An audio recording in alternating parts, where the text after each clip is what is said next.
Hi friends, வணக்கம். இன்று சனிக்கிழமை ஆகஸ்ட் 10ஆம் தேதி. இன்றைய குற்றால அருவிகளோட நிலவரத்தை தெரிஞ்சுக்கலாம். முதல்ல நம்ம குற்றால மெயின் அருவி எடுத்துக்கிட்டிங்கன்னா தண்ணி நல்லா விழுது. ஆண்கள் பகுதியில் நேற்றைய விட இன்று அதிகமான கூட்டங்கள் இருக்குது.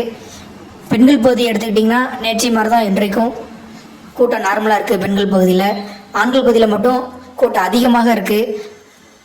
மற்ற நாட்களை விட இன்று ரொம்ப மிகுதியாக கூட்டம் வரும்னு எதிர்பார்க்கப்படுது. ஏன்னா இன்று வந்து ஹாலிடே, அதனால் எல்லாருமே திரண்டு மக்கள் படையெடுத்து வருவாங்க குற்றாலம் மெயின் அருவிக்கு. அதனால் தண்ணி நல்லா நார்மலாக இருக்குது. கிளைமேட்டை பொறுத்தவரையில் வெயில் கடுமையாக அடிக்குது. சாரல் காற்று அடிக்க வாய்ப்புகள் இருக்கான்னு தெரியலை. அதனால் இதான் இன்றைய குற்றாலம் மெயின் அருவியுடைய நிலவரம். அடுத்தபடியாக எடுத்துக்கிட்டிங்கன்னா ஐந்தருவியில் ஜில்லுன்னு நல்லா காற்று அடிக்கிறது, வெயில் தெரியல, நல்லா தண்ணி விழுது. நேற்றைய விட இன்று ஆண்கள் பகுதியில் கூட்டம் அதிகமாக இருக்குது. பெண்கள் பகுதியிலையும் கூட்டம் நார்மலாக இருக்குது. இதுதான் இன்றைய ஐந்தருவியோடைய நிலவரம். அடுத்தபடியாக எடுத்துக்கிட்டிங்கன்னா நம்ம புளியருவியில் நேற்று மொத்தமே ஆள் இல்லை.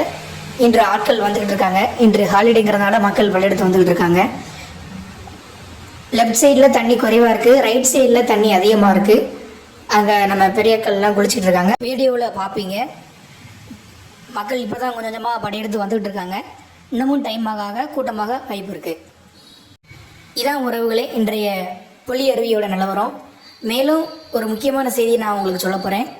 அது என்னென்னு கேட்டிங்கன்னா, இன்று குற்றாலத்தில் வியாபாரிகள் சங்கம் சார்பில் கடையடைப்பு போராட்டம் பண்ணுறாங்க. அதனால் இன்று குற்றாலத்தில் ஒரு கடை கூட திறந்திருக்காதுன்னு சொன்னாங்க. அதே மாதிரி தான் குற்றாலத்தில் இன்று அதிகாலை 7:30 மணி நிலவரப்படி ஒரு கடை கூட திறக்கலை.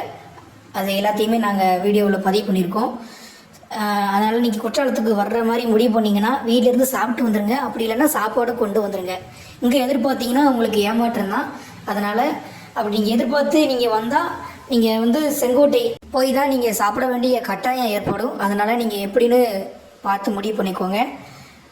மற்றபடி குற்றாலத்தில் ஒரு டீ கடை கூட இல்லை. தெரு ஓரங்களில் இருக்கிற சிறு குறு வியாபாரிகள்கிட்ட தான் சுற்றுலா பயணிகள் வந்து டீ வடை சாப்பிடாத நீங்கள் வீடியோவில் பார்ப்பீங்க. அதை பதிவு பண்ணியிருக்கோம். இதான் ஒரு இன்றைய நிலவரங்கள்.